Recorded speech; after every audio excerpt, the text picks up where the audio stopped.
እና እንግዲህ በ42ኛው ቪዲዮ እንዳልኩት በቀኝ ግዛት ላይ ያለን የተዛባ አመለካከት እንደዚሁም ደግሞ የካርል ማርክስ ነው ፕሮፓጋንዳ እና ካርል ማርክስ ያስቀመጠው አማራጭ የሚለው የፖለቲካ ኢኮኖሚክ አስተሳሰብ የእሱ ደቀ መዝሙር ነን በሀገር ደረጃ ከጥንት ምላችሁ ከእንግዲህ ዘመናዊ ፖለቲካ ኢትዮጵያ ውስጥ ከገባበት ጊዜ ጀምሮ ከነ ነጋድራስ ገብረሕይወት ባይከዳኝ ጀምሮ እስከ ኢህአዴግ ድረስ በዚህ ነው የተጠመቅነው፣ በዚህ ነው የተያያዝነው እና ኢትዮጵያ ውስጥ መጥቶ ኢኮኖሚክ ሳይንስን ለማውራት ትንሽ አስቸጋሪ ነው። ምክንያቱም እንዳልኳችሁ ሳይንሱን እንደ ሳይንስ አንቀበልም። እሱን ወደ ጎን አስቀምጠን ሌላ አማራጭ አለ ብለን ነው የምናየው እና ሌላ አማራጭ እንፈልጋለን። ከዚህ የተነሳ ኢትዮጵያ ውስጥ ከኢኮኖሚ ሳይንስ አንጻር ተመራጩ የነፃነት ዲሞክራሲ ነው ስትሉ መጀመሪያ ይሄ አማራጭ ብለን የምንላቸው ነገሮች እውነትም አማራጭ እንዳልሆኑ ማሳየት የግድ ነው። ካልሆኑ ማለት ነው ደግሞ ስላልሆኑ የግድ ማሳየት ያስፈልጋል። ያንንም እንግዲህ መሰረት አድርጌ በመጀመሪያ የካርል ማርክስን አስተሳሰብ ተቸው። ከዛ በኋላ እንግዲህ ማለት ማርክሲዝም እንደ ስርዓት ቢሸነፍና ቢጠፋ አስተሳሰቡና ቀፈው ግን ስላልጠፋ አሁንም ያፈላል ውስጥ ማለት ነው። ማርክሲዝም ተገርስሶ ቢጣልም የማርክሲዝም ማለት ቀንደኛ ቀንቃኝ ነኝ ያለው ደርግን ገርስሶ የጣለው ኢህአዲጉ ራሱ ከማርክሲስት ሌኒኒስት የፖለቲካል ኢኮኖሚ አስተሳሰብ ውጭ የሚያውቀው አስተሳሰብ የለም፣ ምንም አያውቅም ማለት። አሁን ሌላው ደግሞ መረዳት ያለብን ኢህአዲግ ማለት መለስ ዜናዊ ብቻ አይደለም፣ የሆነ ትውልድ ነው፣ ሀገር ነው። ገብቷቸዋል። ኢትዮጵያ ውስጥ ማለት በሚገርም ሁኔታ አመራሮች ቢቀያየሩም የመንግስት ኮንቲኒቲ ያለ አይመስልም እንጂ መንግስት ቀጣይ ነው። ይገርማቸዋል። ውስጡ አይነካም። ብዙ ጊዜ ማለት ይሄ የኖረ መንግስት ነው። 2000 ዓመት የኖረ መንግስት እኮ ነው። ቀጣይነት አለው እና ስር የሰደደው በዚህ ሀገር በዚህ መንግስት ውስጥ ስር የሰደደው አስተሳሰብ ይሄ የግራ ዘመሞ የፖለቲካል ኢኮኖሚክ ቲንኪንግ ስለሆነ ማርክሲዝም ተገርስሶም ተጥሎም አዲስ የፖለቲካ አማራጭ አምጣ ሲባል ይዞ የሚመጣው እንትን ነው። በቃ ላይ ምንድን ነው ያገረሽበታል። አይችልም። የለቀቀ ይመስላል፣ አይለቅም። ግን እንደገና ያገረሻል እና አሁን ደግሞ ያገረሸበት እንትን መልክ ልማታዊ መንግስት አስተሳሰብ በሚል ነው እና ልማታዊ መንግስትን ደግሞ ምክንያቱም በዋናነት በጃፓን ላይ ነው የተመሰረተው። ምክንያቱም ጃፓን ነች መንግስት በወሰደው እርምጃ በአንጻራዊነት በጣም ፈጣን፣ በአንጻራዊነት በጣም ጠንካራ፣ በአንጻራዊነት በጣም ተደራሽ፣ በአንጻራዊነት በጣም ፍትሃዊ የሆነ ኢኮኖሚያዊ ልማት በማስመዝገብ ምክንያቱም በ1968 ሪፎርም አካሄዱ። በ1918 በ50 ዓመት ውስጥ ማለት ነው ኤግዛክትሊ ከእንግሊዝ ጋር ተመሳስለዋል። ከዛ በኋላ እንግዲህ የሁለተኛ ዓለም ጦርነት ውስጥ ገቡ። የሁለተኛ ዓለም ጦርነት ውስጥ ገብተው ከፍተኛ ውድመት ከደረሰባቸውም በኋላ ምንም እንኳን በአሜሪካ መሪነትና አጋዥነት ቢሆንም በአንድ ጊዜ ደግሞ ኢኮኖሚያቸውን አሻሽለው እነሱም በ1970 አካባቢ ዓለምን ግራ አጋብተዋል። ዓለምን ግራ ማጋባት ማለት ነው እንዳልኳቸው እንግዲህ እንደምታዩት እነሱ ለአሜሪካ 2.8 ሚሊዮን መኪና በአንድ ዓመት ሲልኩ አሜሪካኖች ለእነሱ የላኩት መኪና በኤክስፖርት የላኩት መኪና 22,000 ምናምን ማክሲመም ታደርጉት 3,000 መኪና ነው የላኩት። እና እንዴት አይነት ነው እንደዚህ አይነት ፐርፎርማንስ ማለት እንግዲህ ታያችሁ። በጦርነት የወደመ ኒውክሌር ቦምብ የተጣለበት ብዙ ወጣቶችን ያጣ ምናምን ኢኮኖሚ እንደገና በአንዴ ብሎ እንደዚህ ብሎ ሲያገግም፣ ሁለተኛ እንዳልኳችሁ ብዙ ውጣ ውረዶችን አልፎ ነው እዚህ የደረሰው። ሶስተኛ እድገታቸው ደግሞ ዝም ብሎ የቁጥር እድገት ብቻ ሳይሆን ህዝብም ተጠቃሚ የሚሆንበት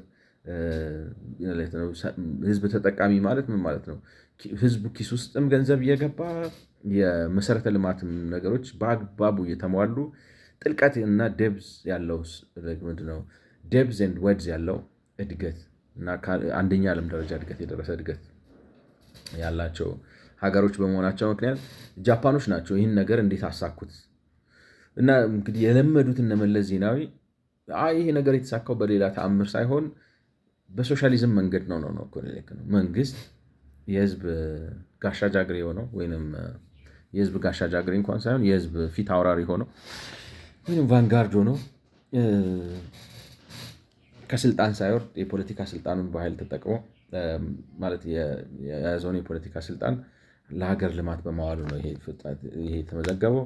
በአንጻሩ ግን ምዕራቡ የሚል በነፃ ገበያ ነው፣ በዲሞክራሲ ነው ልማት የሚመጣው። ነገር ግን ልማት በትክክል ያለዛ ይመጣል ነው እና ይሄ ነገር ኢንስፓየር አድርጓቸው እና አቶ መለስ የጃፓንን ምሳሌ አድርገው ልማታዊ መንግስት አስተሳሰብ ውስጥ ገብተዋል ማለት ነው። ግን ይዘው የመጡት የአቶ መለስ የልማታዊ መንግስት አስተሳሰብ ማርክሲዝም ነው። ማርክሲዝም እንኳን ሳይሆን ሌኒኒዝም እና ስታሊኒዝም ነው። ምክንያቱም ማርክሲዝም እንደወረደ ሌኒን ሞከሩትና ሲዘርራቸው፣ አዋረዳቸው፣ ባዶ ሲያስቀራቸው አሻሽለው ሶሻሊዝም፣ ብሔራዊ ሶሻሊዝም አደረጉት ማለት ነው። ብሔራዊ ሶሻሊዝም ማለት ብሔራዊ ዴሞክራሲያዊ አብዮት ነው። መንግስት የካፒታሊስቱን ስራ ይሰራል። ካፒታሊስት ማለት ኖርማሊ እንግዲህ ካርል ማርክስ የሚላችሁ የማህበረሰብ እድገት ከፊውዳሊዝም ወደ ካፒታሊዝም፣ ከካፒታሊዝም ወደ ሶሻሊዝም ነው። አብዮት በተሳካባቸው ሀገር ግን ካፒታሊዝም ባልዳበረባቸው ሀገሮች ነው። ለምሳሌ በቻይና፣ ለምሳሌ በራሻ፣ ለምሳሌ በኢትዮጵያ። ካፒታሊዝም በዳበረባቸው በእንግሊዝ ተሞክሮ አልተሳካም። በፈረንሳይ ተሞክሮ አልተሳካም። በጀርመን ተሞክሮ አልተሳካም። ጣሊያን ሊሳካ ይችል ነበር፣ ግን በቃ አቋረጡት፣ አልተሳካም። አሜሪካ ማለት ነው ተሞክሯል፣ ግን አልሆነም።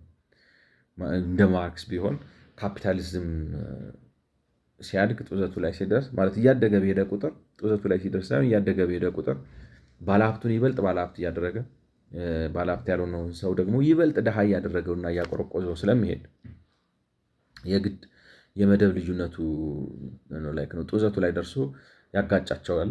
ስለዚህ ሲጋጩ ደግሞ ሰራተኛው በህዝብ ቁጥር ብዙ ስለሆነ እና ደግሞ ምን የሚያጣው ነገር አለ ይላቸዋል ከሰንሰለቱ በስተቀር። ስለዚህ ከታሰረበት ሰንሰለት በስተቀር ማለት ዴስፐሬት ሆኗል ሰራተኛው።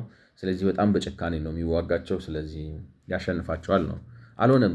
ሰራተኛው ኑሮ እየተሻሻለ እየተመቸው የሄደው ነፃነቱ እየበዛ የንብረት ባለቤትነቱ እየጠበቀ ሲሳካለት ደግሞ ትላንት ሰራተኛ የነበረው ሰው ሀብታም እየሆነ ኦፖርቹኒቲው ኦፕን ስለሆነ የማርክሲዝም ሰበካ በእንግሊዝም በአሜሪካም በፈረንሳይም በጀርመንም ማለት ሞክሯል፣ ጥሯል፣ ግን አልተሳካም። በጀርመን ሂትለርን ላከባቸው። እንግዲህ ታሪክ ማለት አንድ ጊዜ በቦክስ አይኑ እንለዋለሁ ሁለተኛ አይመጣም የሚል ሰውዬ እንደዛ ነው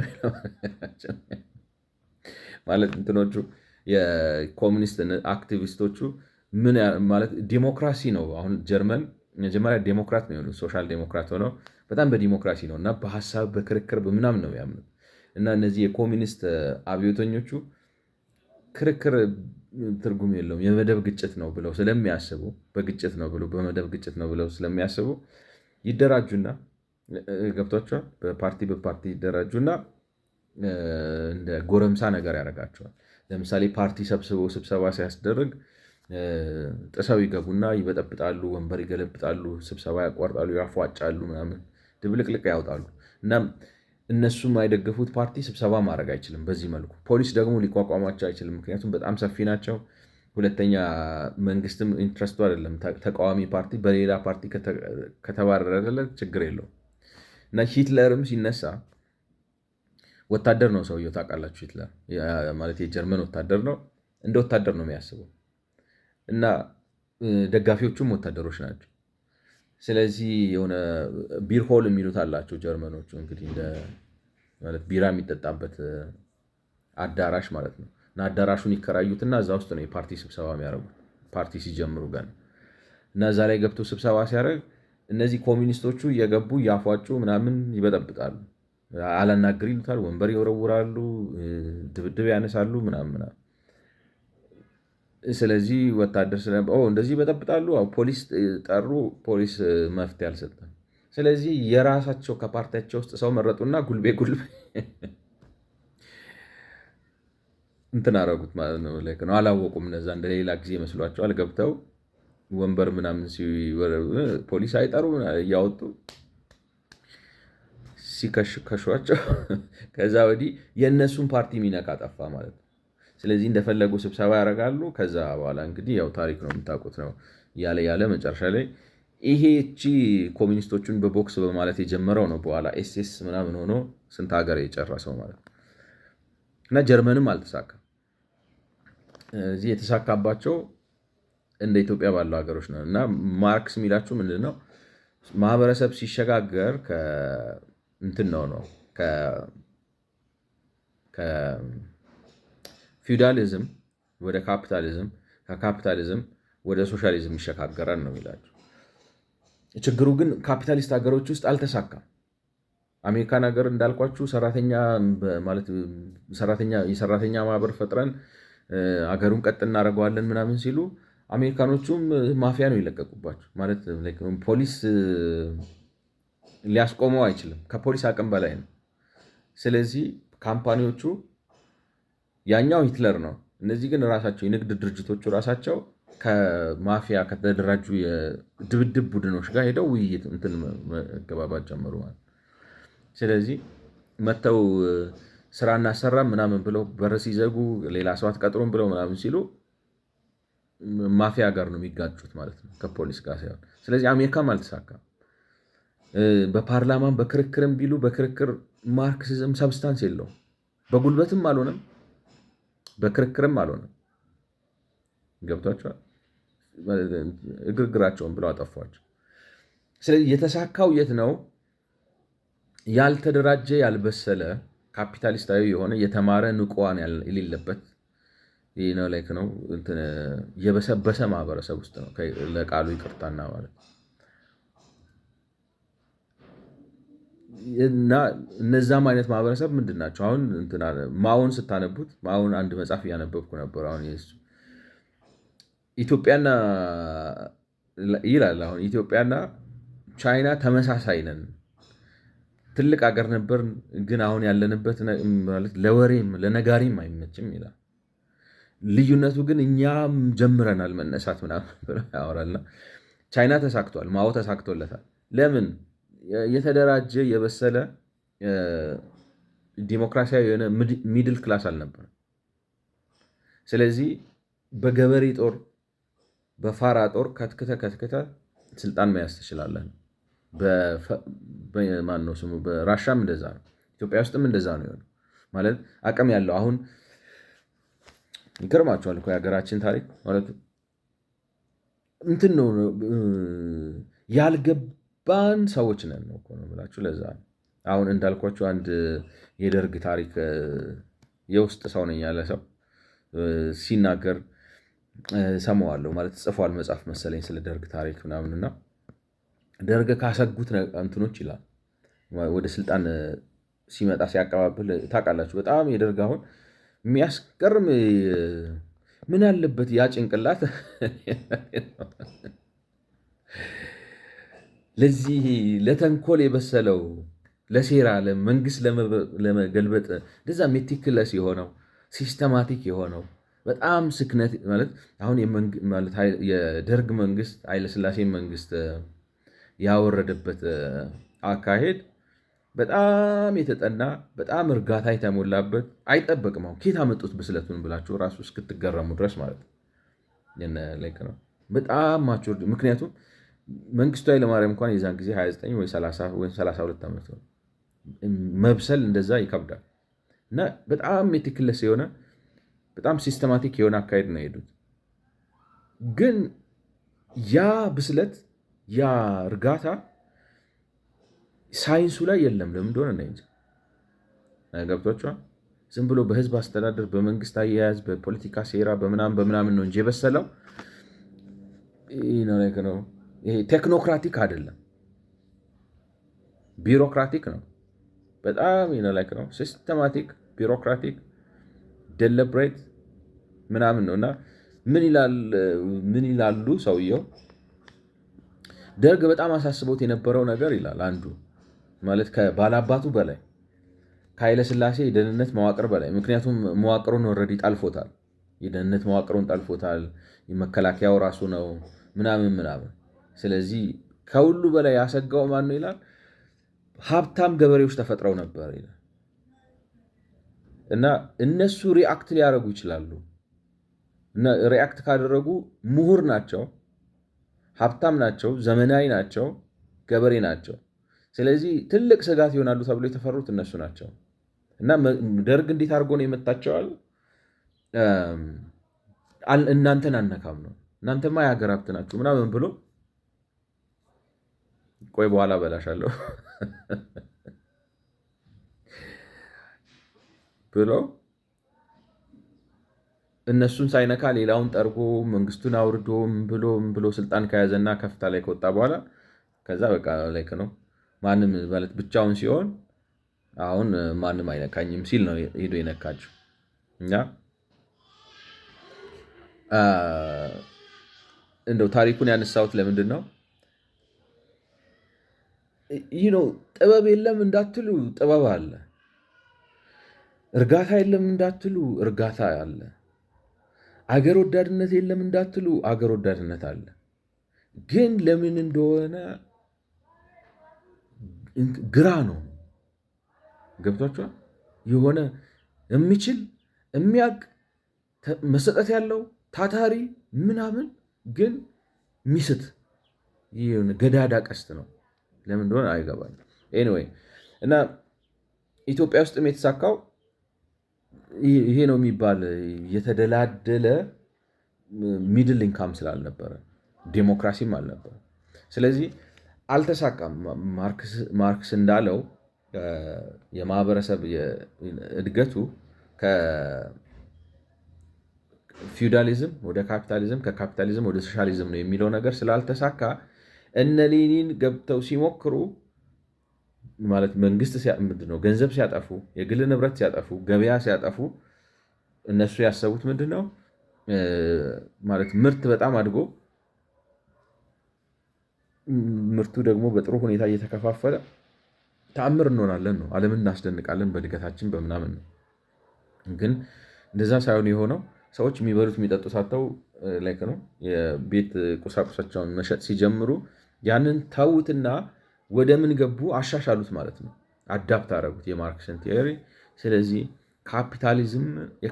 ካፒታሊስቱ ይሰራው የነበረውን ስራ፣ በግለሰብ ደረጃ ይሰራ የነበረውን ስራ እኛ በድርጅት ደረጃ በመንግስት ደረጃ እንሰራዋለን። ስለዚህ መንግስት ስቴት ካፒታሊዝም ይባላል። ማለት የመንግስት ካፒታሊስታዊነት፣ መንግስት ካፒታሊስት የሆነና ሀብት ይፈጥራል፣ ይነግዳል ማለት ነው። ባጭሩ ፋብሪካ ይከፍታል፣ የሸማቾች ህብረት ይፈጥራል ምናምን ይሆንና ራሱ ካፒታሊስት ይሆናል። ራሱ ካፒታሊስት ሆኖ የካፒታሊዝምን ስራ ይሰራል። ምክንያቱም ካፒታሊስቱ የሚፈለገው ምንድን ነው? ኢንዱስትሪያላይዝ ለማድረግ ነው። የተማረ ንቁ እና ዲስፕሊን የሆነ የስራ ኃይል ለመፍጠር ካፒታሊስቱ ይህን ነው የሚያደርገው።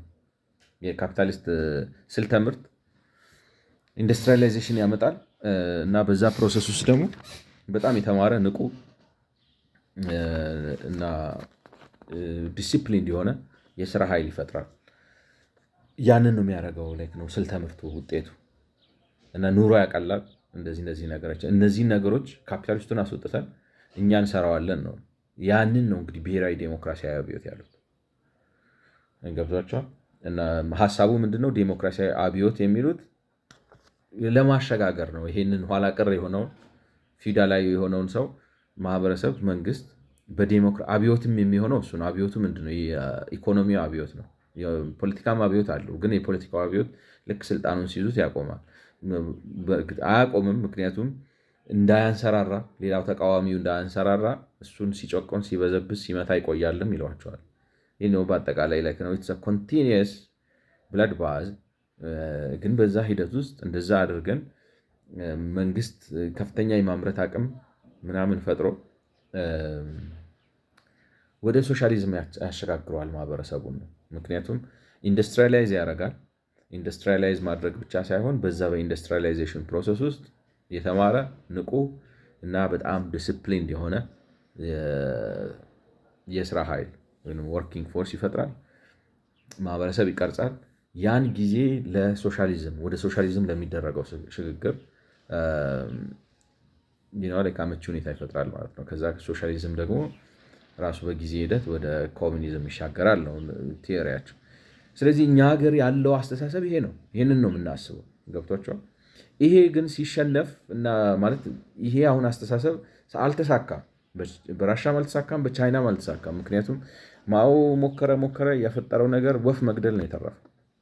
ወፍ ገድሎ መጨረሻ ላይ አንበጣ ነው የወረረባቸው እርሻቸው።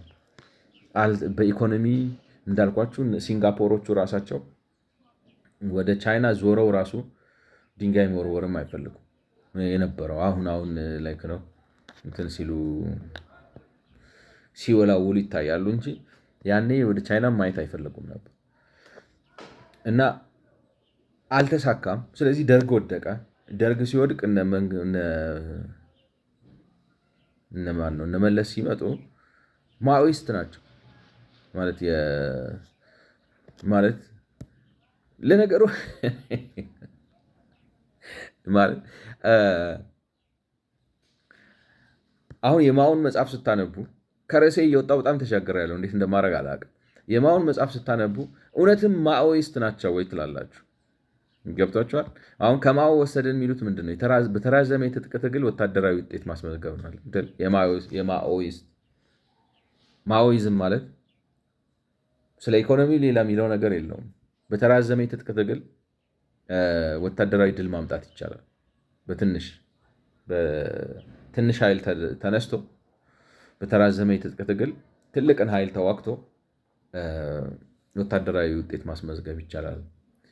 ግን የማኦን መጽሐፍ ስታነቡት በጤና በኖርማል አእምሮ ላነበበው ሰው ህወሓትንም ሻዕቢያንም ማኦ የሚላቸው ሰው አታስጨርሱ፣ የትም አትደርሱ፣ ማቆሙ ነው የሚላቸው። ስለዚህ እኔ ማኦይስት ናቸው ለማለት ይከብደኛል ነው። ዝም ብለው ነው እንጂ ስሙን የወሰዱት። ምክንያቱም የማኦ አናሊሲስን ስትሰሙት በጣም ደብዝ ያለው ነው እና አናሊሲሱም ያመጣው ለምንድን ነው እንትን አለው ነው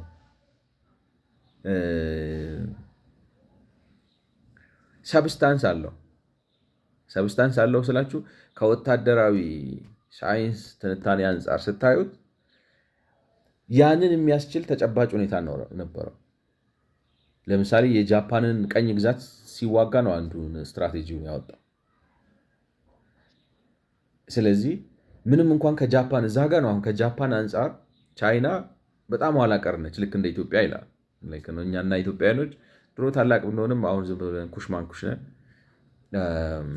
ግን ነው የተወሰኑ የተጀመሩ ነገሮች አሉ እኛ ጋር ቢያንስ አትሊስት የሆነ ብቅ ማለት የጀመረ ነገር አለ ይላል እና ጃፓንን በተራዘመ የትጥቅ ትግል እና በጎሪላ ፋይቲንግ ስታይል ተዋግተን ከምድረ ቻይና ማስወጣት እንችላለን። ይሄን ሲል እንግዲህ ማለት ግን በጣም በቴክኖሎጂ ይበልጡናል ምናምን አንችላቸው፣ ግን ስትራቴጂው ሌላ ነው ብሎ ስለሌላ ስትራቴጂ ሴንስ ይሰጣል። አንደኛ የቻይና ሕዝብ ቁጥር በጣም ብዙ ነው፣ ሀገሩ በጣም ሰፊ ነው። ብዙ የሚያቀርባቸው ነገሮች አሉ። ያዋጣዋል። ህወሓትና ሻዕቢያ እኮ በማኦ መመዘኛ አያዋጣም ምንም ማለት በፍጹም። በማኦ መመዘኛ የማኦ መመዘኛ 1 2 3 4 5 ብላችሁ ብታወጡ አያዋጣም። ማኦይስት ነኝ ካልክ የማኦን ትንታኔ ተረድተህ በማኦ ትንታኔ መሰረት መታገል ነው አይደለ? የማኦ ትንታኔ ግን መጥቶ የህወሓትን የትጥቅ ትግል ቢመዝነው አይ አንተ ዝም ብለህ ሰው ነው የምታስጨርሰው፣ አይሳካልህም ነው የሚለው። ሴም ቲንግ ለሻዕቢያም እንደዛ ነው የሚለው። ግን እነሱ ቢሊቭ ዳት ነው። ለኢህአፓም ለምን አሁን ለምሳሌ ፈንዳሜንታሊ ደርግን ብታዩት እኮ ደርግ አሸንፏቸዋል፣ በፖለቲካም በወታደሩ። ደርግ ማለት በኢትዮጵያ ውስጥ ከመሬት መብት በላይ ምን ጥያቄ አለ? መሬት ላራሹ ብሎ በቃ እኮ ዘጋው። ማለት እነሱ ጥያቄ አለ፣ የፖለቲካ ጥያቄ አለ፣ የኢትዮጵያ መንግስት ሊመልሳቸው አይችልም ብለው እንደ ትልቅ ጥያቄ ይዘዋቸው የገቡትን ጥያቄዎች መንግስት በ2 በ3 አዋጅ አንድ ጊዜ መደዳውን መልሶ የማታገያ ርዕሳቸውን አረንቋቸውን አድርቆባቸዋል። ድርቅ ፈጥረዋል።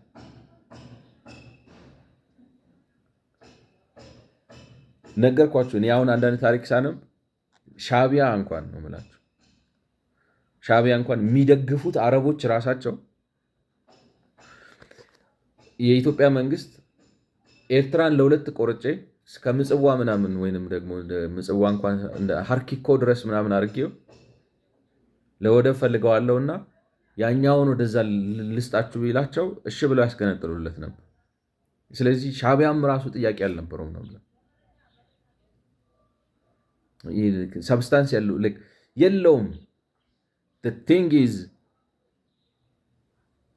ደርጉ ማይረባ ስለሆነ ነው እንጂ ማለት አንድ ሰው እንዳለው መንግስቱ ኃይለማርያም ከ77 በኋላ መምራት አልቻለም። እስከ 77 መርቷል ማለት ከወቅቱ ከነበረው ሁኔታ አንጻር አገር አረጋግቷል። የሶማሊያን ጦርነት መልሷል። የተማሪዎች ያነሱትን ጥያቄ መልሷል። ሀገር አረጋግቷል። ከ77 በኋላ ግን በቃ ልክ ነው ኢሬሌቨንት መሪ ሆኖ ነበር። የእሱ ኢሬሌቨንሲ ደረቅ ስለሆነ ይዞ ስለተንገታገተ ነው እንጂ እና ደግሞ ሲፈርድበት ወስዶ ከአሜሪካ ጋር ስላጣላው ነው እንጂ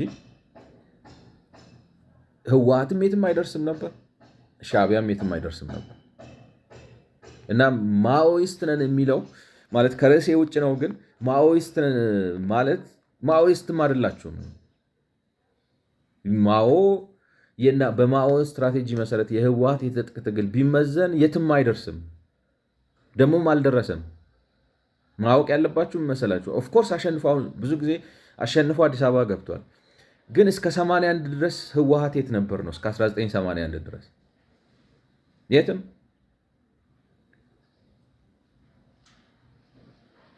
እንዲያውም የደርግ ሰዎች እኮ የሚሉት ምንድነው? የደርግ ራሳቸው ሰዎች መንግስቱ ኃይለማርያም ሆን ብሎ ነው ሻዕቢያንም ህወሓትንም ያቆየው ነው እኮ።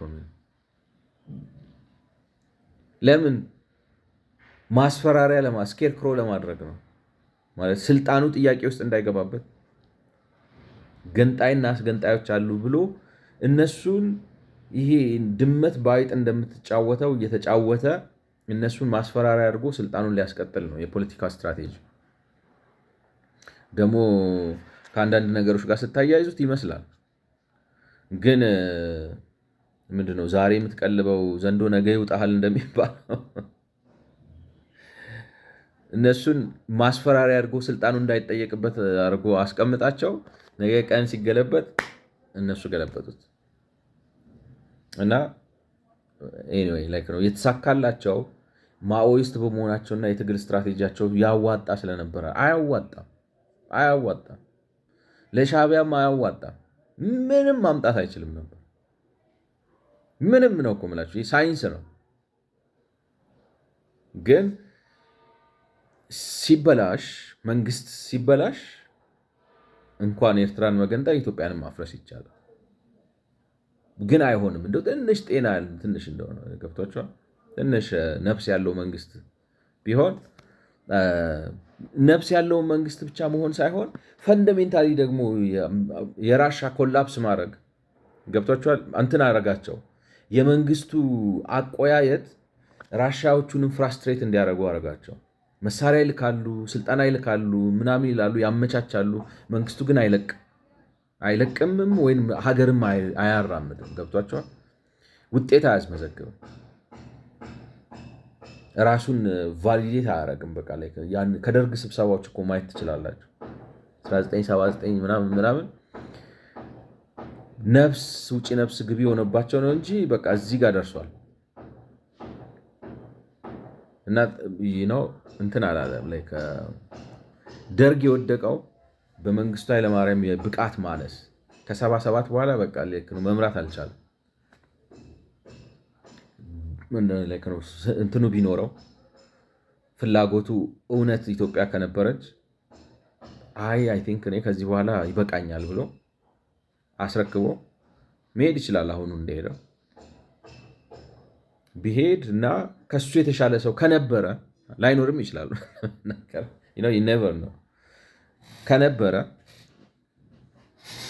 ቢያስረክበው ኖሮ ህወሓትም ሻዕቢያም በቃ ላይክ ነው ዝም ብለው እንደ ፋርክ ነበር የሚሆኑት። እንደ ኮሎምቢያ ነፃ አውጪ ግንባር የለም እንደ ፋርክ ዝም ብለው ጫካ ውስጥ ኖሮ 50 ዓመት በቃ መጨረሻ ላይ ሰልችቷቸው ራሳቸው ይታረቁ ነበር እና ውጤት አያስመዘግብም ነበር። ይሄን ያነሳሁት ለምንድን ነው? ማኦይስት ነን ይላሉ፣ ግን ማኦይስትም ምንም አይደለንም። ዝም ብለን ስም ነው ምን አምጥተን ታፔላ እንትን አይታችኋል። የላስቲክ እንትን ላይ ኦባማ ሬስቶራንት ምናምን ብለው ይለጠፍ ክሊንተን እንትን መንገድ ዳር ያለ አሁን እንኳን እንግዲህ በኮሪደር ልማቱ ምናምን ጠራርገው አንስተውታል መሰለኝ። እና እንደሱ ነው በቃ የኛ የፖለቲካ ፓርቲዎቻችን ምናምን አብዮታዊ ዲሞክራሲያዊ ምናምን የእንትን ነፃ አውጪ ግንባር በዚህ ገብቶ ምናምን ይላል፣ ግን ዝም ብሎ ነው ከላስቲክ ቤት ላይ ኦባማ ሬስቶራንት ብሎ የመለጠፍ ነገር ነው እንጂ እኔ ማኦይስትም አይደሉም፣ ሌኒኒስትም አይደሉም፣ ስታሊኒስትም አይደሉም፣ ምንም አይደሉም። ስታሊን እኮ ራሽያን ኢንዱስትሪያላይዝ አድርጓል። የጨፈጨፈውን ቢጨፈጭፍም ማለት ነው። ገብቷቸዋል። እነ ቲቶ እኮ ትልቅ ስራ ሰርተዋል ሀገራቸው ውስጥ ምናምን። ኢፍ ዩር ሳምቲንግ ላይክ ዳት ዩ ኩድ ሃቭ ደን ሳምቲንግ ኢን ማይ ቪው። የለም እኮ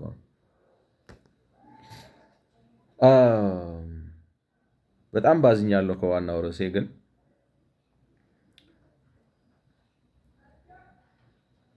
ስለዚህ እሳቤው ምንድን ነው?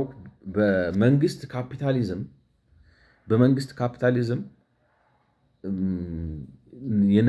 ነፃ ገበያው ካፒታሊስት የሚሰራውን ስራ በመስራት ማህበረሰቡን ስርዓታዊ ሽግግር ከፊውዳሊዝም በአቋራጭ ወደ ሶሻሊዝም እንዲሻገር እናደርገዋለን። መንግስትን ካፒታሊስት አድርገን፣ ምክንያቱም መንግስት ቴክኖሎጂውን አዳፕት ያደርጋል፣ እንትኑን ይፈጥራል ይሏቸዋል እኮ አሁን ማን ነው ስሟቸው? አቦይ ስብሃት ስትሰሟቸው ህልማችን ሚድል ኢንካም ተፈጥሮ ኢትዮጵያ ሚድል ኢንካሙ እንዲረከባት ነው ይሏቸዋል። ምን ማለት መሰላችሁ? እሱን እኮ ነው። ገብቶቿል።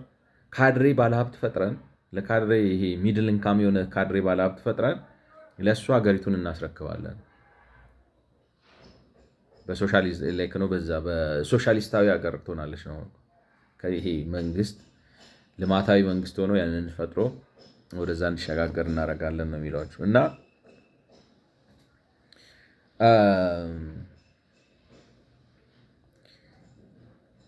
ያ ስለነበረ ማለት የሚያውቁት የፖለቲካ አስተሳሰብና ሀሳብ ያ ስለነበረ ኮሚኒዝም ቢወድቅም መጥተው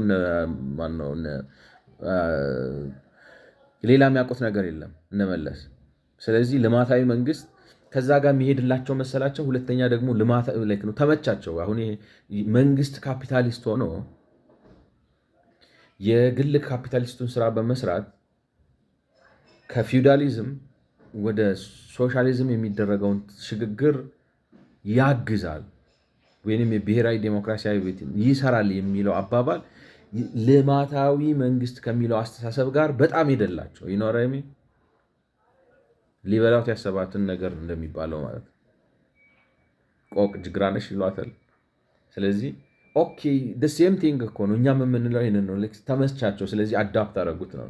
ዲፍረንስ ኢዝ የጃፓኑ ልማታዊ መንግስት ግን እንደዚህ አይነት ልማታዊ መንግስት አይደለም ማለት የአቶ መለስ አንደርስታንዲንግ እሱ ነው። መንግስት ልማታዊ ነው ሲሉ መንግስት ካፒታሊስት ይሆናል። ካፒታሊስት ሆኖ በሚያደርገው አመራር በሚሰራው ስራ ይሄን ጭሰኛ ማህበረሰብ ይሄን ፊውዳላዊ ማህበረሰብ ሀብት በመፍጠር ቴክኖሎጂ አዳፕት በማድረግ የተማረ ማለት ዲሲፕሊን የሆነ ማለት እንደ ካድሬ የተቀረጸ ማለት ነው። ከላይ አንድ ነገር ውሃ ስትሉ ዛምታችሁ ውሃ የሚል ቃል እንዲደርስ አድርገው የሆነ ቼን ኦፍ ኮማንድ ፈጥረው ወደ ሶሻሊዝም እንሸጋገራለን ነው ህልሙ ነው የነሱ። እኔ እንደምረዳው የአቶ መለስ የልማታዊ መንግስት አስተሳሰብ እሱ ነው ከሚሉት ከምንም ስታነሱት እሱ ነው። የጃፓኖቹ ልማታዊ መንግስት አስተሳሰብ ግን ኢትስ ቶታሊ ዲፍረንት ቲንግ። ምክንያቱም ጃፓኖች ልማታዊ መንግስት አላሉም ራሳቸው ሲጀምሩ።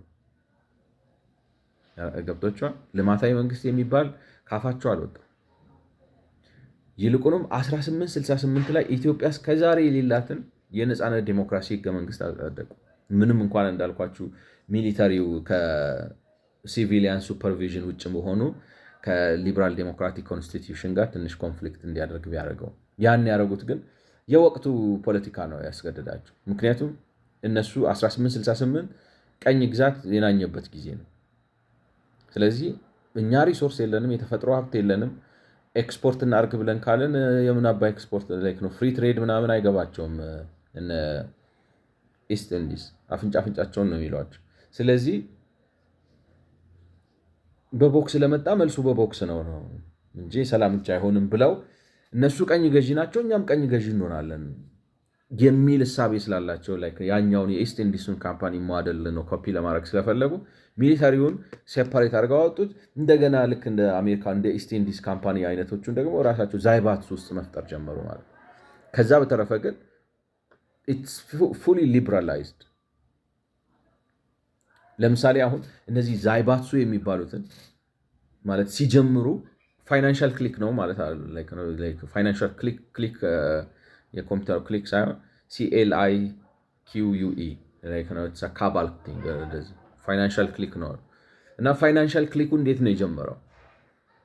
እንዴት ማለት የጀመረበት መንገድ አዘ ሪዛልት ኦፍ ሊበራላይዜሽን ነው። ሊበራላይዝ ሲያደርጉ ምን አደረጉት?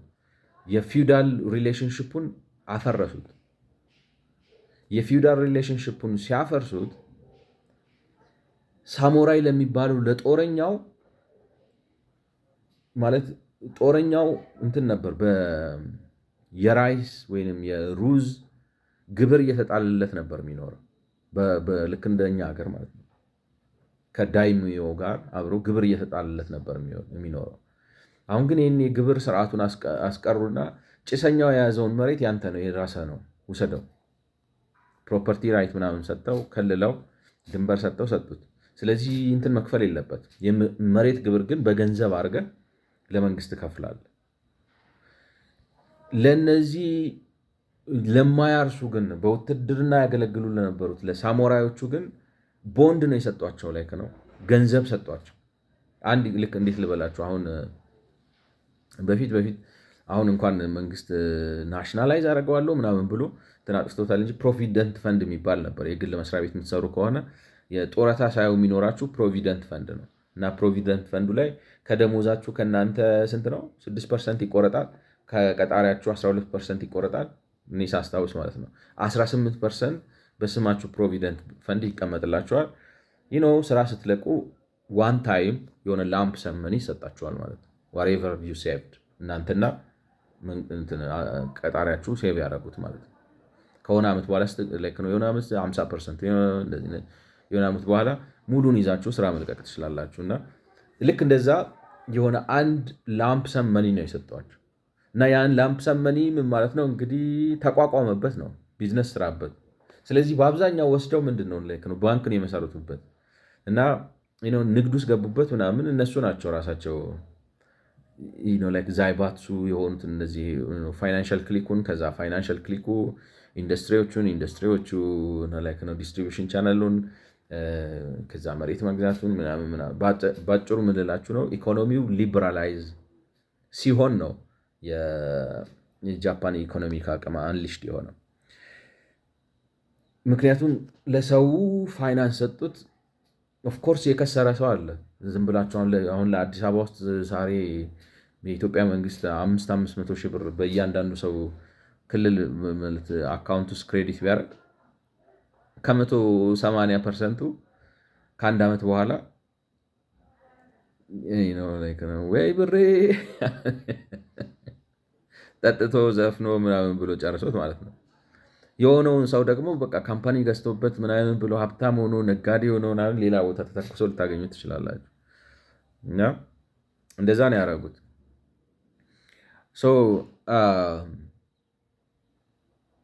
የጃፓኖቹ ሊበራል መንግስት የዛን አይነት መንግስት ነው የሆነው።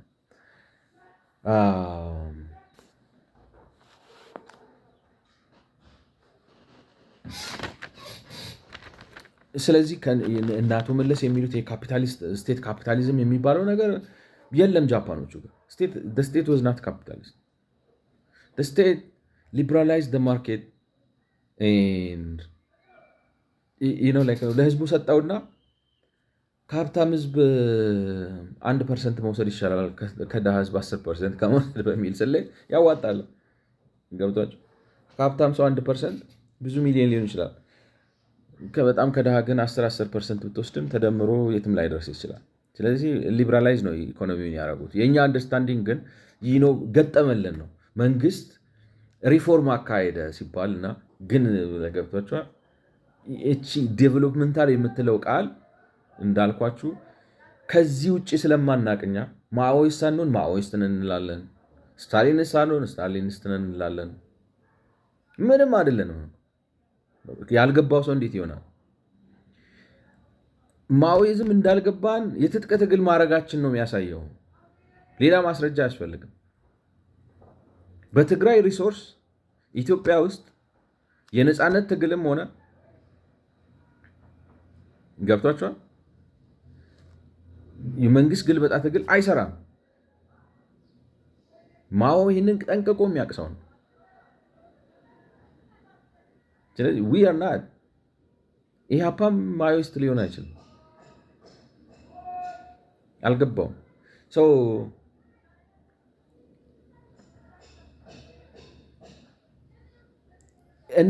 እኛ ግን ይሄንን ኮፒ አድርገን የመውሰድ ፍላጎት ነው ያደረብን። ቢኮዝ ዊ ዶንት አንደርስታንድ። ነገር ግን የምናውቀውና የለመድነው ያደግንበት የፖለቲካ አስተሳሰብ መንግስትን ካፒታሊስት አድርጎ መንግስት ካፒታሊስት ሆኖ በሚፈጥረው ሀብትና አድርጎ ዲሲፕሊን የሆነ ወርክ ፎርስ ሀብት እነዚህን ነገሮች ይፈጥራል። ከዛ ወዲህ ሶሻሊዝም ውስጥ እንገባለን። ከሶሻሊዝም እስከዛሬ የምናስበው ስቲል ቢለወጥም ያንኑ ነው። ስለዚህ ያዋቀር ነው በዛ ነው። የጃፓኖቹ ግን ፈንዳሜንታሊ ከዛ የተለየ ነው እና እንግዲህ ያንንም ጀስቲፋይ ለማድረግ ወደ ምን ውስጥ መጣን ማለት ነው። የነፃ ገበያ አምላኪ እንላቸዋለን። እነዛ አይሰራም፣ ዝም ብላችሁ ነው፣ እየተናጣችሁ አይደለም ወይ ማለት እንግዲህ እነሱ ይታያችሁ ትላንትና ማለት ዓለምን የገዙ ሰዎች ናቸው። ማይሰራ ከሆነ እንዴት ነው አሜሪካ ትላንትና እንትን ባቄላ ምንድነው የገብስ ውሃ ውስጥ እየዘፈዘፉ የሚበሉ የነበሩ ሰዎች የሚበሉት አጥተው የዓለም ልዕለ ኃያል ከሆኑ እንዴት ነው የነሱ አይሰራም? እንግሊዞች የምትናገረው ድምፅህ ራሱ ፍሪዝ ያደርጋል። ደህና አደርክ ስትል ማለት ቀዝቃዛ ስለነበረ ሀገሩ ግሪኮች ሲያሾፉ እንደዛ የድሮ የጥንቶቹ ግሪኮች ደህና አደርክ ስትል ፍሪዝ አድርጎ በንጋታው ነው ደህና አደርክ ብሎ በረዶው ሲል እና እንደዛ የነበሩ ሀገሮች እናችን የምታክል ደሴት የዓለምን 1/4 ራን ያደረጉ ሰዎች ናቸው። እንዴት አድርገው ነው ያደረጉት? ኦፍኮርስ እንዳልኳችሁ ውስጡ ብዙ እንትን አለው። ግን ኢኮኖሚክ ሳይንስ ኢዝ ናት ሮንግ ማለት ፕራክቲሱ ፕራክቲሽነሩ ቢያበላሸው ሳይንሱ ጋር አይገናኝም። የነሱ አይሰራም፣ የነዛ ነው የሚሰራው። የነ ጃፓን ነው የሚሰራው። ግን የጃፓንም እንዳልኳችሁ ሊበራላይዝድ የሆነ ነው። አናቀውም ጃፓን ራሱ ን ዊ ካም ቱ ሳውዝ ኮሪያ ማለት መለስ አሁን እዛ መጽሐፍ ላይ ስለ ሳውዝ ኮሪያ ያወራላቸዋል፣ ስለ ታይዋን ያወራላቸዋል። ግን እሱ በሚለው መልኩ አይደለም። በሱ አንደርስታንዲንግ እሱ በቃ እንዲመስልለት ነው እንጂ ከስታሊኒዝም ጋር እንዲመሳሰልለት ስለፈለገ አቀራረበው እንጂ እሱ በሚለው መልኩ አይደለም። እና ፈንዳሜንታሊ በዓለም ላይ ለነገሩ እሱም ብቻ ሳይሆን ግን እነዚህ ግራ ዘመም የሆኑ ሰዎች ማርኬት ኢኮኖሚን መቀበል ስለማይፈልጉ በራሳቸው ምክንያት ፈንዳሜንታሊ በዓለም ላይ መንግስት በቃ አሁን ደግሞ በፊት ኮሚኒዝም እና ካፒታሊዝም ነበር። ሬጉላተሪ ስቴት እና ዴቨሎፕመንታል ስቴት የሚባል ነገር አዲስ ሆነ ማለት ነው። እና ሬጉላተሪ ስቴቱ ነፃ ገበያ ተወው፣ ሰው ለራሱ ብሎ ሲሰራ ሌላውን ሰው ይጠቅማል የሚል ሆነ። እነሱ ደግሞ አይ ለራሱ ብሎ ሲሰራ ሌላውን አይጠቅምም፣ ሁልጊዜ ሎ ሃንጊንግ ፍሩቷን ነው የሚያነሳው። እንደዛ ሲያደርግ ትልልቅ ነው ላይክ ነው ካፒታል ኢንቨስትመንት ላይ ካፒታል ኢንቨስት አያደርግም፣ ሪሰርች ኤንድ ዴቨሎፕመንት አይሰራም። ላይክ ነው ሁልጊዜ ፕሮፊት ማይንድድ ስለሆነ ሎ ሃንጊንግ ፍሩቷ ላይ ነው የሚንጠለጠለው፣ ትልቁን ነገር አይሰራም ነው። አይ ላይክ ነው እንትናቸው። ያም ብቻ ሳይሆን ለምርጫ ቀስቀሳ ሲባል ድምፅ ለማግኘት ሲባል ህዝቡ የጠየቀውን ነገር ዝም ብሎ እሺ ነው የሚለው ማለት የሚበጀውንም አይበጀውንም መብት ልከላከል ብሎ አሁን ኢህአዲግ ታስታውሳላችሁ፣ መሬት ለምን የግል አላረክም ሲባል መሬት የግል ባረግ ኖሮ ይህን ሁሉ ኮንዶሚኒየም መስራት አልችልም ነበር ይላቸዋል። ለምን እንደፈለገ ሰውን ጠርጎ እንዲያስነሳ ማለት ነው። የንብረት ባለቤትነት መብት ካለ አሁን ለምሳሌ ከካሳንቺስ ሰው አነሳ፣ ከዛ ቤት ሰጠውት አልከው፣ ገብቷቸዋል። ከካሳንቺስ ሰው አነሳ፣ ቤት ሰጠውት እና ትላንትና ዝናብ የሚንጠባጠብበት ምናምን ሽንት ቤት ቆሻሻ የነበረበት ቤት ነው፣ ግን አሁን ዛሬ የሰጠውት ቤት ያማረ ምናምን ትላለህ። ትሩዝ ላይ ነው የንብረት ባለቤትነት መብት ቢኖር ኖሮ የካሳንቺስ ቦታ ስንት ነው ዛሬ ዋጋው? ገብቷቸዋል። እየቀማው ነው ሰውየው ሀብቱን በገበያ ቢሸጠው የትየለሌ ነበር። ልታስነሳው ትችላለህ። ይሄ በአሜሪካም ያለ ነው በነገራችን ላይ። መንግስት አሁን ለምሳሌ መንገድ ከፈለገ ለልማት ከፈለገ ምናምን ማለት ቦታው ለፐብሊክ ዩቲሊቲ ከተፈለገ ታስነሳዋለህ፣ ችግር የለው። ስታስነሳው አሁን ችግሩ ምንድን ነው? የቀበሌ ቤት ነው ምናምን ትላለህ። እሱም እንትን ነው። ግን ያንን እንደ ፕሮፐርቲ ሪኮግናይዝ ብታደርግለት ያ ሰውዬ ያንን ቦታ ገበያ አውጥቶ ይሸጠዋል። ተነስ ስትለው ተጫርቶ ይሸጠዋል። ሲሸጠው ሂዝ ጎና ጌት አ ሎት ኦፍ ማኒ። ያንን ዲናይ ያረከው ሀብት ገብቷቸዋል። አሁን ዝም ብለህ ነው በቃ እየሰጠውን አዲስ ቤት ትላለህ። ቦታ እኮ መስፈር እዛ ቦታ ላይ ቁጭ ብሎ ያንን ቦታ በማልማት ውስጥ ታሪካዊ ብዙ ኃላፊነት ተጫውተዋል። በሱ ምክንያት ነው ያ ቦታ ላይክ ነው በአንድም በሌላም ዋጋው እንደዚህ ተሆነው በሌላ ላይክ ነው he has played a role so he needs to cash it። ገብቷቸዋል። ግን ካሽ እንዲያደርግ አናደርገው። አሁን ኢህአዲግ የሚላችሁ ምንድን ነው? እንደዛ አድርገን ስላነሳ ነው የመሬት መብት በሊዝ ስለሆነ መንግስት የመሬት ነው ማለት ላይ ያለው ቅራቅም ሆነ ያንተ መሬቱ መንግስት ነው ይልሃል እና በዛ ምናምን ነው ይልሃል። እና ልማታዊ መንግስት የሚባልና ህግ አስከባሪ ወይም ሬጉሌተሪ ስቴት የሚል ለሁለት ተከፈለ። ስለዚህ ሬጉላተሪ ስቴቱ እንደዚህ ፕራይቬት ፕሮፐርቲን ያከብራል፣ ለድምፅ ይገዛል፣ ገበያ ውስጥ አላስፈላጊ ጣልቃ ገብነትን ያስወግዳል። ሊሚትድ ነው እነዚህ ነው። እነዚህ ነገሮች እድገትን በተለይ እንደ ኢትዮጵያ ላለው ሀገሮች እድገትን ያንቃሉ እና እነዚህን አስወጥተን መንግስት የህዝብ ድምፅ ሳያስፈራው ለምሳሌ ገብቷቸዋል። ከፒያሳ አነሳኸው ሰውየው በድምፅ ሊቀጣህ አይችልም፣ ጉልበት የለውም። በተለያየ ነገር ትይዘዋል ተወዳዳሪ ፓርቲን። ስለዚህ አንተ አሁን በአንተ ቤት ምንድን ነው ከተማ እያጸዳው ነው ልማት እያመጣው ነው ምናምን አትዋት ኮስት ግን እነሱ አሁን እነሱ የሚላቸው አይፈራም መንግስት አሁን እንደዚህ ለማድረግ ሲያስነሳ በምርጫ የሚወርድ ቢሆን ኖሮ 10 ጊዜ ያስብበታል። ገብቷቸዋል። እና ኢንደ ፕሮሰስ ምን ይሆናል መሰላችሁ? ቢሮክራሲውና ህዝቡ አብሮ ሲሰራ ሁለቱም ናቸው። ትነሳለህ፣ ግን በገበያ ህግ ነው የምትነሳው። ቦታህን ሸጠ 10፣ 20፣ 30 ሚሊዮንን አካውንት ውስጥ አስገብተ ነው የምትነሳው። መንግስት ግን ምንድን ነው የሆነ በብሎኬት የሆነ ቀጥቅጦ ያስረክባል ያለምንም ካሳ ያለምንም ክፍያ እና ምን ላይክ ነው ገብቷቸዋል።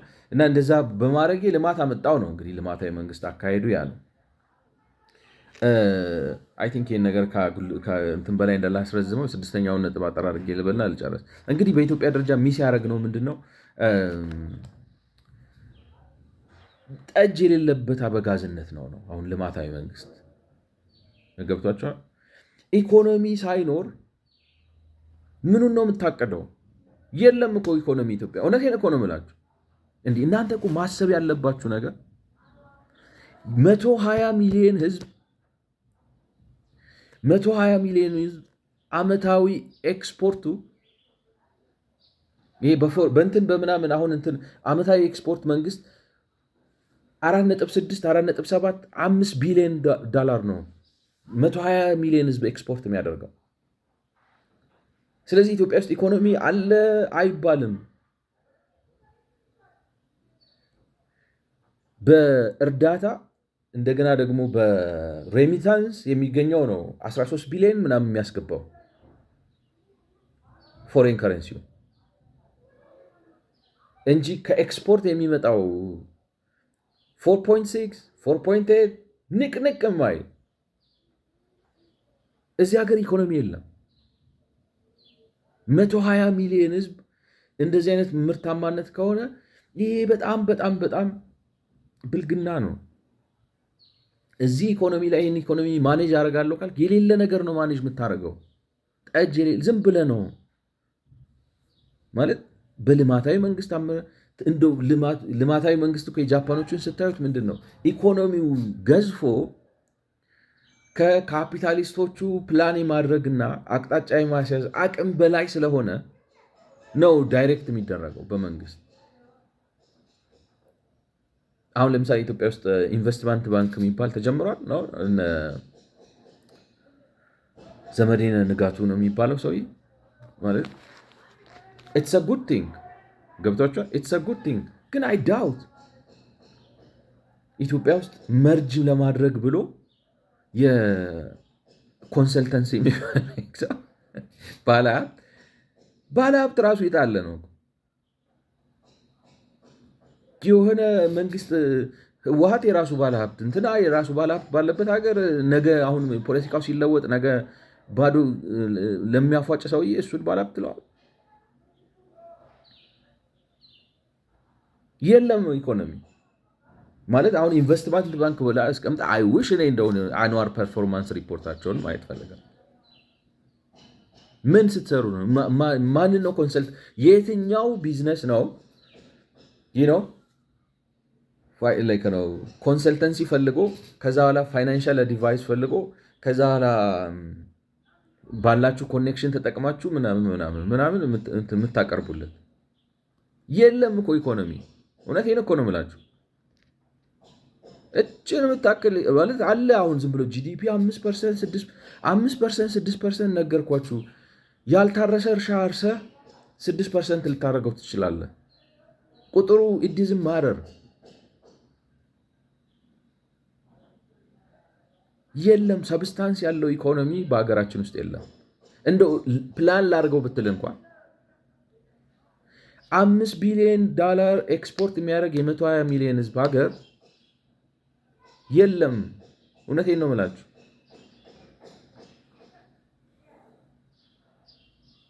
ኢምፖርት 20 ቢሊዮን እናደርጋለን።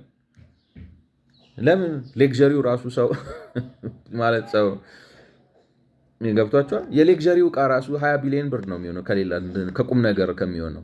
ምክንያቱም ሂዱ አሁን ለምሳሌ በየሆቴሉ በምናምኑ የምታዩት ሁሉን ነገር ነው እንትን ምን ኢምፖርት የማይደረግ ነገር አለ? እስክሪፕቶ ኢምፖርት እናደርጋለን። አሳ ኢምፖርት እናደርጋለን። ጨው የታሸገ ኢምፖርት እናደርጋለን። ጁስ የሚጠጣ ኢምፖርት እናደርጋለን። ምግብ እስቲ ሱፐር ማርኬት ገብታችሁ ይሁ አሁን እንኳን አንዳንድ ቦታ ታያላችሁ የተወሰነ ነገር። ዊ ኢምፖርት ኤቭሪቲንግ ኤቭሪ ሲሊቲንግ ሲሊዮን ተውት። ግን እኔ ይመስለኛል እኔ አሁን 20 ቢሊዮን ኢምፖርቱ ምንድን ነው ብትሉት መኪና፣ ፈርኒቸር፣ ልብስ፣ ሽቶ ምናምን የሆነ ትንሽ ኮሚኒቲ ሰርቭ የሚያደርግ ነገር ኢምፖርት አለ ነው 20 ቢሊዮን ምናምን። ስለዚህ እዚህ ሀገር ኢኮኖሚ የለም። ለምን? አፍነ ላዩ ላይ ቁጭ ብለበታል በልማታዊ መንግስት ስም እና ያፈንከውን ኢኮኖሚ እንዴት አድርገህ ሲንቀሳቀስ ነው የሚሰራው። ስለዚህ ነው ላይክ ነው የኛ ልማታዊ መንግስት የሌለ ነገር ነው ማኔጅ ማለት ነው። ላይክ ነው አሁን ለምሳሌ አንድ ሰው ምንድን ነው የሚባለው ድራማ ላይ ካልሆነ ካምፓኒ ሳይኖረ ራስን ጀነራል ማኔጀር እንትና ምክትል ማኔጀር ምናምን ብላ አታስቀምጥ። እንትን ነው የኛ ሀገር እንደሱ ነው። ልማታዊ መንግስት እንላለን። ልማታዊ መንግስት እኮ ቢሮክራቲክ አድሚኒስትሬቲቭ ጋይዳንስ የሚያስፈልገው አሞካዳሪ ምናምን ቢዝነሶቹ በጣም ሂውመንገስ ሆነው ለአድሚኒስትሬሽን ነው የቢዝነስ ካፓሲቲው ሳይበቃ ሲቀርና ኤክስፐርቲዙ ያለው ቴክኖክራቱ ጋር ሲሆን ያንን ሰፖርት ለማድረግ እየመጣ ነው። አሁን ነጋዴው ሂሳቡን በጭንቅላቱ ኧረ እኔ ደብተርም አልፈልግም ገቢ ወጪውን በጭንቅላት 6-8 ለሚሰራው ሂሳብ ልማታዊ መንግስት ልሆንበት ብትል ጠጅ የሌለበት አበጋዝነት ነው። ሌላው የመጨረሻው ልበልና ልጨርስ እንግዲህ በዚህ የሪቪውን ጨርሳለሁ። ኮሪሌሽን ኢዝ ናት ካውዜሽን ይላሉ ፈረንጆች። ማለት አንድ ነገር አንድ ላይ አብረው ኖረዋል ማለት አንዱ አንዱን አስከትሎታል ማለት አይደለም። ማለት አምባገነንነትና የኢኮኖሚ ልማት አብረው ኖረዋል ማለት አምባገነንነት የኢኮኖሚ ልማቱን አስከትሏል ማለት አይደለም። ያ ቢሆንማ ኖሮ ነገርኳችሁ ዚምባብዌ ትለማ ነበር። ነው ሌሎች የምናውቃቸው በርካታ የአፍሪካ ሀገሮች ይለሙ ነበር። አምባገነንነት የኢኮኖሚ ልማት አያመጣም። ይልቁንም ነው ግን አምባገነንነትና ልማት አብረው ሊኖሩ ይችላሉ። አሁን በቻይና አምባገነን መንግስት አለ፣ ግን ልማት አለ። ሴም ቲንግ በሲንጋፖር የተወሰነ ደረጃ አምባገነንነት አለ፣ ልማት አለ። doesn't mean that kind of dictatorship is causing the economic development። አሁን መለስ የሚሳሳተው አንዱ መሰረታዊ ነገር ይሄ ነው። አምባገነን መንግስታት ያስፈልጋሉ። በኮሪያም እድገት የመጣው መንግስት አምባገነን ሆኖ ወሳኝ ስራዎችን ስለሰራ ነው። በጃፓንም እንደዛ ነው ይላቸዋል። ግን ቶታል ሂስቶሪካል ሚስ አንደርስታንዲንግ። አምባገነንነትና ልማት አምባገነንነት ልማትን አያስከትልም። በቻይና እየሆነ ያለው ነገር ቻይና በነገራችን ላይ በጣም አምባገነን መንግስት አለ፣ ምንም ጥያቄ የለውም። ግን ይገርማቸዋል። ቻይና ደግሞ ሌላ አይነት የሚገርም እንትን አለ፣ ዲሞክራሲ ማለት ኢኮኖሚ። አሁን አይታችሁ ከሆነ አላውቅም፣ መንገድ ላይ ሰውየው መሀል መንገድ ላይ አልነሳም ብሎ እንደዚህ ማለት ነው እንደ ማለት ቆፍረውት ብቻው እንደዚህ የቆመ ቤት ታያላችሁ። በዙሪያው መንገድ ተሰርቶ ፕሮፐርቲ ራይት የዛን ያክል ያከብራሉ። መብራት ይቆርጡበታል ይላል ማለት እንዲያውም ከኢንቨስተሮቹ ጋር ነው የሚጣሉ። አልነሳም ካለ አይነሳም። ቻይና ይሄ አለ፣ ይህን ማወቅ አለበት። ይሄ ብቻ ሳይሆን ቻይና ታውቃላችሁ በአመት ውስጥ 70-80 ሺህ ደረጃ እኔ እንዲያውም ነው ኮንዘርቫቲቭ ለመሆን ነው እስከ 100 ሺህ ይደርሳል ሰላማዊ ሰልፎች አሉ። ኢትዮጵያ ውስጥ መንግስት የሚገባበታል እንደሚጠፋው ሰላማዊ ሰልፍ ካሰብክ ስናይፐር አምጥቶ ነው የሚተኩስብህ።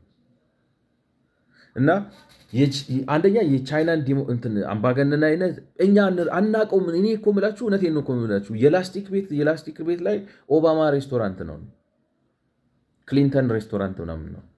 ዝም ብለን ምንም አይደለንም ነው፣ ምንም አናውቅም። እና የቻይና አምባገነንነት ሌላ ነው ኔቸሩ። ዴር ኢዝ ዲክቴተርሺፕ ኖ ኳስችን። ግን ኢኮኖሚው ሊበራላይዝድ ነው።